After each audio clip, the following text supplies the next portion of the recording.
伫确保这位议员的欢喜见证，但是得到交通部补助，对9月15开始，前往嘉义县市的民众，若坐火车买月票，只要799块，就当坐到饱。而且月票也可包括台南市内公车甲优摆，绝对互通勤族省钱有感。当然，减少开车、兼顾环保是一举数得。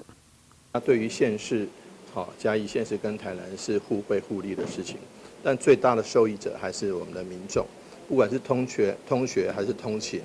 那他们的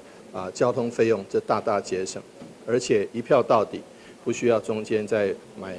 公车票换成火车票换来换去。因此呢，这个部分台南市